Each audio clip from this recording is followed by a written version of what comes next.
Hello friends, let us begin with the today's topic, that is about the startup marketing.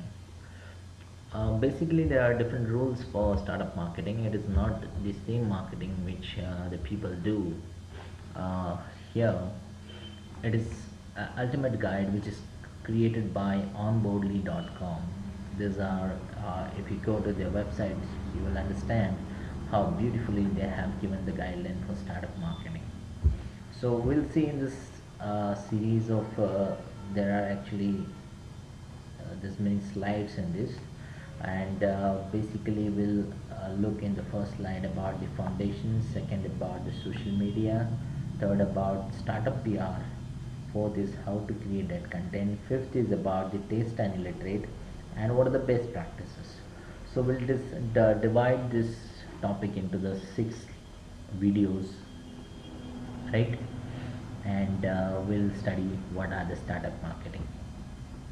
So startup marketing is nothing but a whole different science.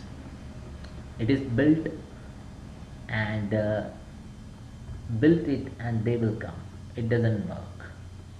You know, the overnight success stories are often result of years of hard work.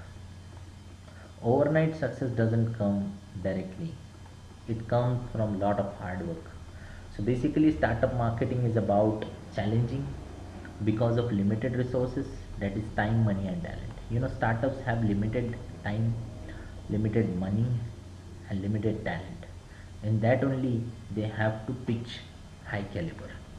So every effort, no matter how small the business is, but it may be flawlessly executed.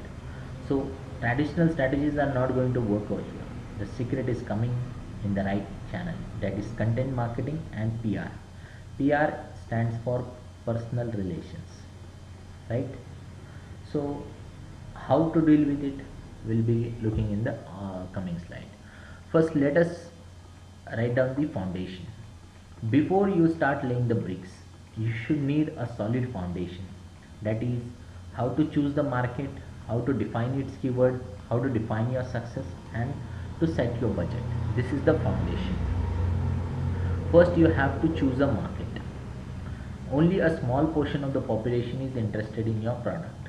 So why waste time and money trying to get market to everyone? You know, you have to identify the target market. So basically it is very important to understand who is your customer. Don't try to tell complete world about the things. You know, you should understand who is your target customer out of the whole world. So choosing a market is very important task. Second, how to choose that market. First you have to understand what is the market size, that who are you targeting and how many potential customers are there. So basically determining the size of the market. Second, determining the market value. Does this target have money to spend on your product? So basically if they will not have money, how they will spend, right? You have to understand whether they have that much money that they can spend on your product. Third, who are your rivals, or to whom to with whom your competition is. So is it the market saturated with the competitors? If there are a lot of competition, then it becomes difficult actually to fight with the competition. And what is your value proposition in that? So value proposition is is your value proposition unique enough to cut through that noise? So what are the differentiators in that? So this is the way actually how we're going to choose the market. And we have to define what's the success limit. Success is different for every startup. You know, we have to define the idea of success early very rigidly. So what is your success? And everybody has got different measurements for success, right? So make sure that your team and the partners understand what is the definition for success. And to stay consistent each month, we have to pick a definition and commit to it. So basically your success might be 500 new signups for the startup to think, or might be dollar 5 lakh for dollar 50,000 per month as a revenue. So your success might be different. What is your limitation that you have to define? Then you have to set what are the core metrics. So basically core metrics should be measurable and should be specific. The use of high valuable metrics based on customer acquisition funnel. So only measure what matters. Focus on your KPIs. KPIs means key performance indicators. So you have to define what are your key performance indicators. So record baseline metrics as soon as you start and easily determine the growth what you're working or not. So some metrics are appealing to your ego but they are useless. They are not tied to the real growth. So won't know how a startup is doing until it's too late. So basically you have to set your own core metrics. What are it? So basically let's say your goal, I'll let you understand with an example.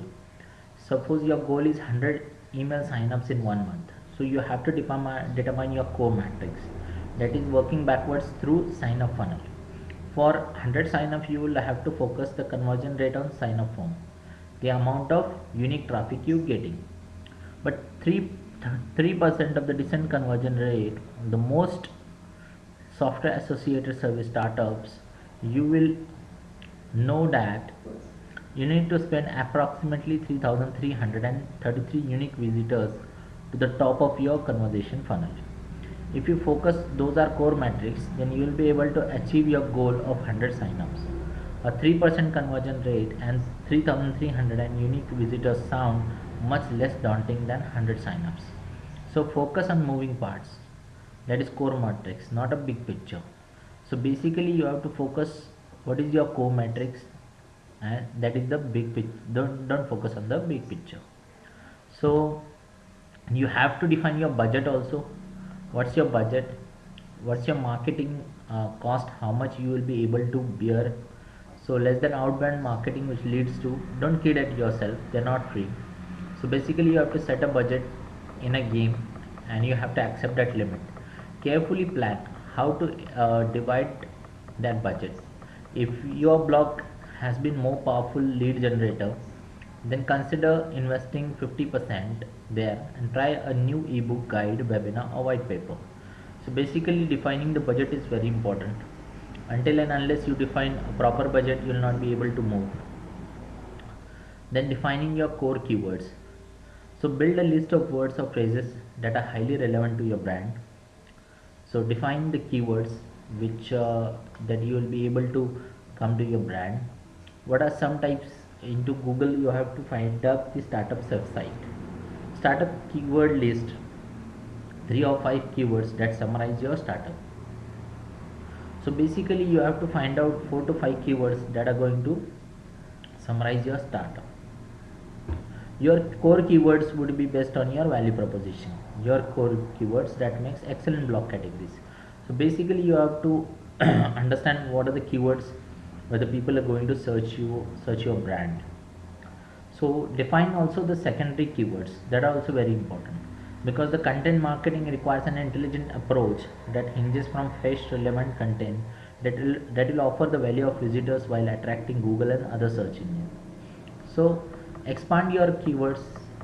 So content marketing is also very important, like corporate blogging, blogging the best practices, email marketing, etc. Use free tools that are available at low competition and high traffic.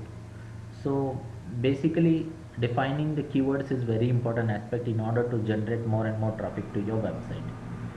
So you have to estimate what is the conversion rate. For example, assign your goals that 100 signups are taking place and the conversion rate is 20%, that is closer to 1%. So that might be insignificant. That will be lead to conversion rate, that is lifetime value of customer. Assign values like goal competitors like newsletter signups. Say for example $2,500 per month for a newsletter is more indicative success than 100 newsletter signup. So basically you have to determine what is the conversion rate also. In the next slide we will be looking at how to conquer the social media for startups. Thank you and stay tuned to videos.